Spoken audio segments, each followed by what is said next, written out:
On to the second inning.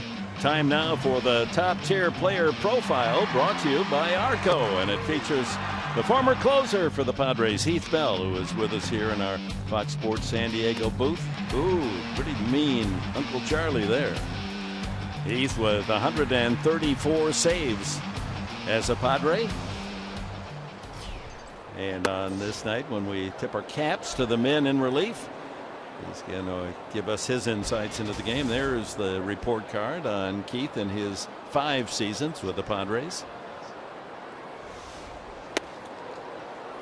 Of those numbers, Heath Bell, what pleases you most as you look at your career? That my hat was curved.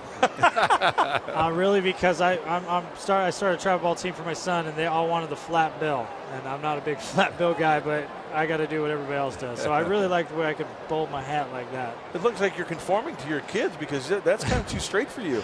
It's the flat bill. It doesn't really bend. No give, huh? Well, you can either get flat bills or you can do the curve bill, and I'm doing it for the boys. One thing you never did on the mound was give in. I mean, you went right after hitters, man.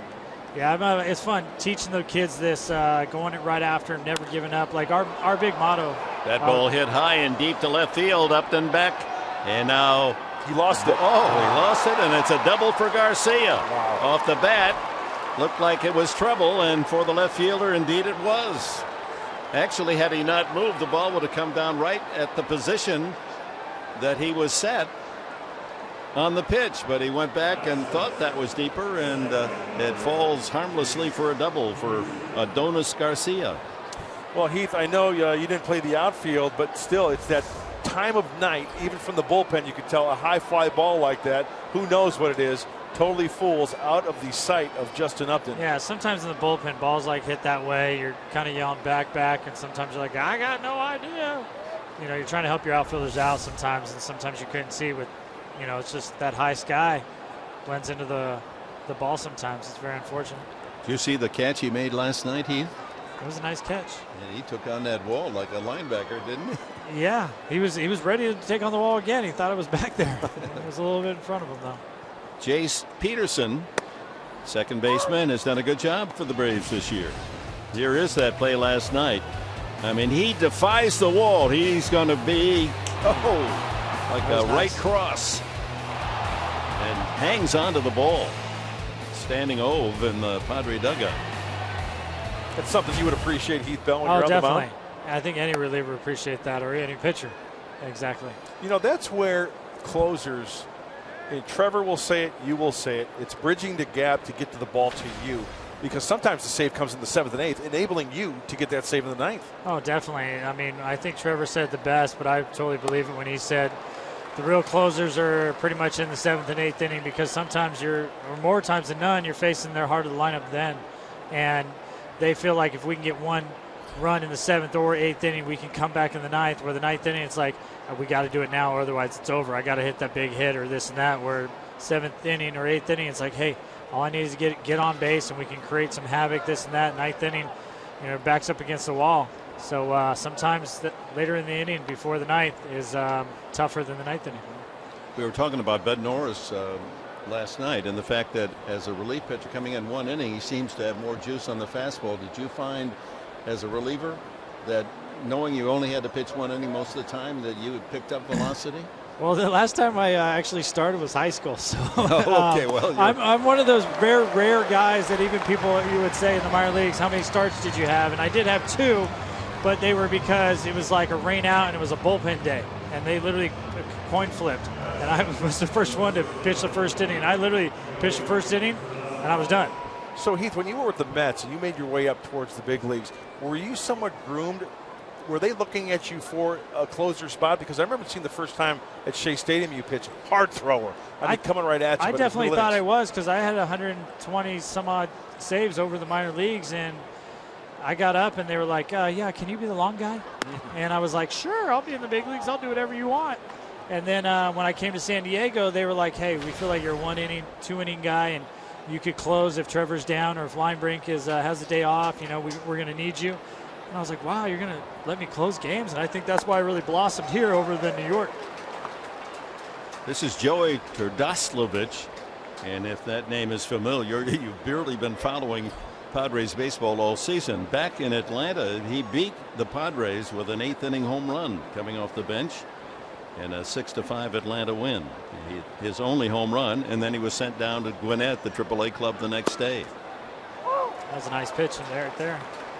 He's heavy on the changeup, James Shields. What do you think about James Shields? Solid, great pitcher. I really believe that he's going to be a force to be reckoned with. If he's here for the next 4 or 5 years, we have him for. I think it's just everybody could just feed off him, kind of watch him a little bit. We get a couple more guys very similar like him, Ian Kennedy, and some of the other guys can kind of just learn what he's done over the years with Tampa and then in Kansas City. They come together, the starting rotation, and come to a tight-knit family, kind of like what bullpen is. Then they're definitely going to be a force to be reckoned with. I think we just need some aches and pains this year. We were all high hopes this year. Keep the team somewhat intact. Everybody finds out exactly what we can do this year. Starting pitcher is going to be a huge key for us, and I think we're just going to ride Shields all the way through. And I think next year will be the year that the Padres will definitely do something where I think Shields will be right in the front of that, and everybody will be like, "Whoa, that was a huge pickup a year and a half ago." There's young Colin Ray, who's been impressive his first starts, the rookie right-hander. And the Padres, along that line of thinking, Heath Bell, they've missed Will Myers. Myers gave them a lot of energy at the top of the lineup, and with him out for a couple of months now, they feel the pain. Yeah, Will's a great guy. I talked to him a couple weeks ago when I saw him, and he's just, he was itching to come back and just being like, man, I really want to do it. And he unfortunately just had some injuries, and but I think like I said, just with some bumps in the road, sometimes injuries kind of plague the season or whatnot, and we can just keep everybody healthy next year. I think we'll be a force to be reckoned with, and I don't think anybody will really see us coming next year. They'll be like, oh yeah, they'll probably do a little here. That's going to end up like last year, and before you know it, we'll be in the playoffs and doing real well, and hopefully we can after the All-Star game next year, we can bring a championship to San Diego. It'd be pretty nice. I like your thinking. Yeah, we'll beat those darn Yankees next year.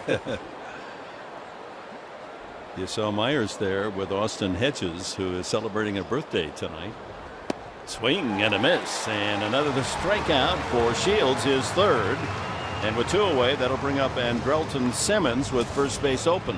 Well, Heath Bell had the power fastball and the power curveball. This is a changeup that James Shields locates, and it's so key to locate it down and away. It looks like a fastball, and he gets the swing and miss. Yeah, we've been actually working with that with my team, with the Warriors, and the first 2 tournaments we're throwing fastballs and changeups, nothing else. Even if some of our kids have a slider and a curveball, but I said the best pitch in baseball is a good changeup. I mean, look at Trevor Hoffman. The boys are probably seeing it right now with Shields. They're over here watching the game, and if you can go out there and spot your fastball and throw a changeup anywhere near the zone and spot your fastball, you're going to get everybody out. So it's good to see. It's good to see my boys watching Shields with a great changeup. Now at practice in 2 days, I can say, hey, remember Shields' game? Look at that changeup, little doubler to first. Well, the fly ball double doesn't hurt the Padres. Nice pitching, Shields.